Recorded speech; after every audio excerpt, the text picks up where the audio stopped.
Sir कुठले आरोपी आहे काय सांगणार सर आज? दिनांक 19/8/2026 रोजी आपल्या येरोडा पोलीस येथे एक तक्रार आले.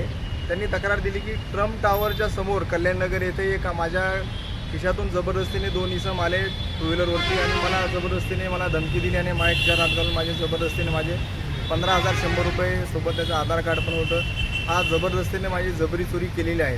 त्यामुळे आम्ही तात्काळ त्या ठिकाणी तक्रार नोंदवली.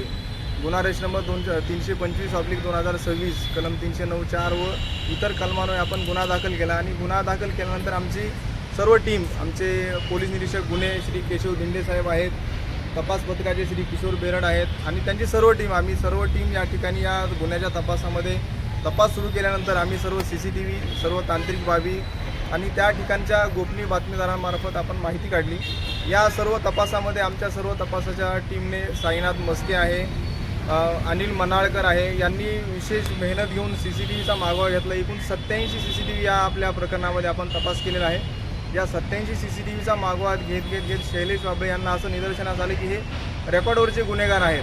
मग या रेकॉर्डवरच्या गुन्हेगारांचं रेकॉर्ड कुठे आहे अभिलेख तपासला असतं ते हडपसर पोलीस स्टेशनच्या रेकॉर्डवरती गुन्हेगार मिळून आले.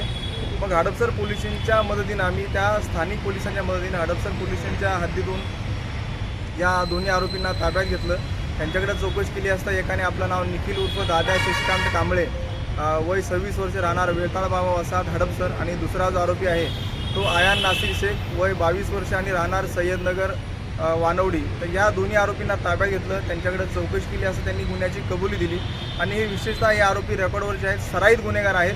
अशा प्रकारच्या छोट्या मोठ्या चोऱ्या, जबरी चोरी करणं हा त्यांचा नेहमीचा त्यांची सवय आहे. तर या आरोपींपैकी निखिल उर्फ दादा शशिकांत कांबळे याच्यावर जर अभिलेख आपण बघितला तर 27 गुन्हे दाखल आहेत आणि आयान नासिर शेख याच्यावरती 4 गुन्हे दाखल आहेत. तर अशा प्रकारच्या गुन्हेगारांना फार शिताफीनं स्थानिक पोलिसांच्या मदतीनं आपण हडपसर इथून त्यांना ताब्यात घेतलं. ताब्यात घेतल्यानंतर आपण त्यांच्याकडून या गुन्ह्यातील मुद्देमाल, हा गुन्हा करताना आपण वापरलेली मोटरसायकल या ठिकाणी जप्त केलेली आहे आणि असा एकूण 60,000 रुपयाचा मुद्देमाल जप्त केलेला आहे. आणि विशेषतः या गुन्ह्याचं वैशिष्ट्य म्हणजे आपण जर पाहिलं असेल तर या CCTVमध्ये अवघ्या 15 ते 20 सेकंदामध्ये त्यांनी ही चोरी केलेली आहे. एखाद्या अनोळखी इसमाला रस्त्यानं चालत 15 ते 20 सेकंदामध्ये त्याच्या खिशातून जबरदस्तीने पैसे काढून घेण्यामध्ये त्यांचा हातखंडा आहे. अशा प्रकारचे सराईत गुन्हेगार आहेत आणि या ठिकाणी त्यांना पकडण्यामध्ये आमच्या या येरोडा पोलीस स्टेशनच्या टीमला यश मिळालेलं आहे.